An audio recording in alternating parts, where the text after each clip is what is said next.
আসসালামু আলাইকুম ওয়া রাহমাতুল্লাহি ওয়া বারাকাতুহু। আজকে আমরা ছোট্ট দুটি বিষয়ে কথা শুনব।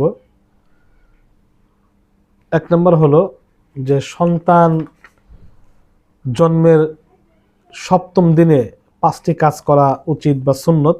সন্তান জন্মের সপ্তম দিনে বা দিবসে এক নম্বর হলো সুন্দর একটি নাম রাখা।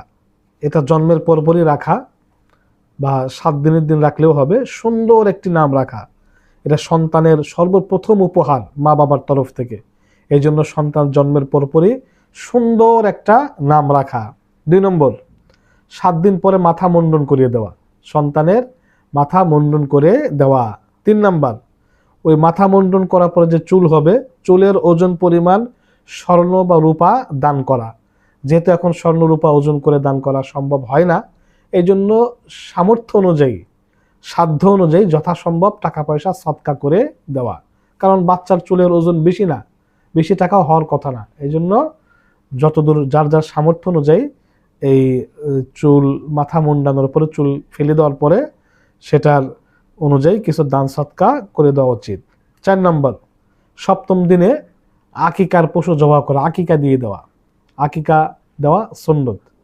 5 নম্বর, জন্মের পরে মুরব্বী হক্কানি আলেম আউলিয়া আল্লাহর ওলি যারা রয়েছে তাদের দিয়ে তাহানিক করা, তাদের দিয়ে সামান্য একটু মুখের মধ্যে মিষ্টি জাতীয় দ্রব্য বা একটু খেজুরের অংশ সামান্য একটু চিবিয়ে ওই বাচ্চার মুখে, বুজুর্গের মুখ থেকে বাচ্চার মুখে দেওয়া। সাহাবায়ে কেরাম তাদের কোনো সন্তান হলে আল্লাহ রাসূলের কাছে নিয়ে যেতেন, ইয়া রাসূলুল্লাহ দোয়া করে দেন, তাহানিক করে দেন।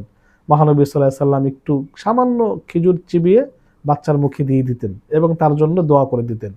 এই জন্য 5 নম্বর কাজ হলো যে মুরব্বীদের থেকে দোয়া নেওয়া, তাহনিক করানো, এটাও সুন্নত। এখন এই সুন্নতটা উঠেই গেছে বলা চলে। এই সুন্নতের উপর তেমন এখন আমল নেই। সুতরাং এটার উপর আমল, যে আমল মরে গেছে সে আমলকে জিন্দা করার মধ্যে অনেক ফজিলত রয়েছে, এটি করা। একটা মাসআলা, বাচ্চাদের বয়স 4 বা তার থেকে বেশি হলে, যে কোনো বাচ্চার 4 বা তার থেকে বেশি হলে, 4 বছর বা তার থেকে বেশি হলে তার সামনে ও পেছনের সতরের অংশ ঢেকে রাখা জরুরি। এই বয়সের পরেও তাদেরকে সম্পূর্ণ বিবস্ত্র রাখা গুনাহ। বাচ্চার বয়স যখন 4 বছর বা 4 বছর পার হয়ে যাবে, তখন ছেলে হোক মেয়ে হোক পিছনের এবং সামনের লজ্জাস্থান আবৃত করে রাখা জরুরি। আর আবৃত করে যারা না রাখবে গুনাহগার হবে, তারা গুনাহগার হয়ে যাবে।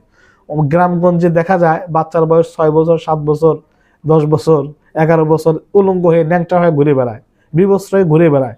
এটা মোটে উচিত না, বাপ মা কিন্তু গুনাহগার হবে। 4 বছরের আগের থেকেই বা 4 বছর থেকে অবশ্যই পিছনের অংশ সামনের অংশ সতরের অন্তর্ভুক্ত করে দেওয়া। এই একটা হাদিস। আর একটা কথা আমরা শুনবো, মহৎ চরিত্রের আলামত 5টি। মহৎ চরিত্রের আলামত 5টি। 1 নম্বর হলো হুসনুল খলক, মানে 1 নম্বর হলো সৎ ব্যবহার।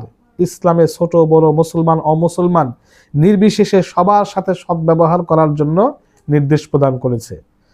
2 নম্বর হলো ক্রোধ নিয়ন্ত্রণ করা, কলবুল গজব, ক্রোধ নিয়ন্ত্রণ করা। ক্রোধ, রাগ হওয়া জায়েজ আছে, তবে সীমা অতিরিক্ত করা জায়েজ নেই। রাগ হয়ে অন্যায়মূলক কোনো কিছু করা সেটা মারাত্মক গুনাহ। রাগ করা যাবে কিন্তু রাগের সীমা অতিরিক্ত করা যাবে না। রাগ সৃষ্টি হয় শয়তান থেকে। রাগ শয়তানের প্রভাব এবং শয়তান অগ্নি থেকে সৃষ্টি, আর পানি অগ্নিকে নিভিয়ে দেয়। সুতরাং যদি কারো রাগ হয় তাহলে সে দাঁড়িয়ে থাকলে শুয়ে যাবে, উজু করবে বা প্রয়োজনে গোসল করবে। হ্যাঁ, বিশেষ করে উজু করার কথা বলা হয়েছে। বা এইভাবে রাগ করা যাবে না, সীমা অতিরিক্ত রাগ করা যাবে না। মহৎ চরিত্রের আলামত 5টি। তার 2 নম্বর হলো রাগকে নিয়ন্ত্রণ করা। 3 নম্বর হলো ছোট বড় সকলের নিকট হাসি মুখে গমন করা। ছোট মানুষ হোক বড় মানুষ হোক সবার সাথে হাসি মুখে দেখা করা বা গমন করা, তাদের কাছে যাওয়া। 4 নম্বর, সবার সঙ্গে নম্রভাবে কথা বলা। ছোট হোক বড় হোক সবার সাথে নম্রভাবে কথা বলা, উগ্র মিজাজে কথা না বলা। 5 নম্বর, মানুষ যার থেকে সর্বদিক দিয়ে নিরাপদ থাকে সে মহৎ ব্যক্তি। মানুষ সর্বদিক দিয়ে যার থেকে নিরাপদ থাকবে সেই হলো মহৎ ব্যক্তি। তাহলে মহৎ চরিত্রের বা মহৎ ব্যক্তির আলামত 5টি। 1 নম্বর হলো সদ্ব্যবহার করা ছোট বড় মুসলমান অমুসলিম সমস্যার সাথে। 2 নম্বর রাগ নিয়ন্ত্রণ করা। 3 নম্বর ছোট বড় সবার সাথে হাসি মুখে কথা বলা বা দেখা করা। 4 নম্বর সকলের সঙ্গে সবার সঙ্গে নম্রভাবে কথা বলা। 5 নম্বর মানুষ যার থেকে সব দিক দিয়ে নিরাপদে থাকে সেই হলো উত্তম মানুষ, মহৎ মানুষ। তাহলে আমরা এই সংক্ষিপ্ত আলোচনা সন্তান জন্মের 7ম দিনে 5টি কাজ সুন্নত এবং মহৎ চরিত্রের আলামত, ব্যক্তির আলামত 5টি, এই বিষয়ে শুনলাম। আল্লাহ পাক আমাদের এরকম হওয়ার, এরকম করার, আমল করার তৌফিক দান করুক। আমিন।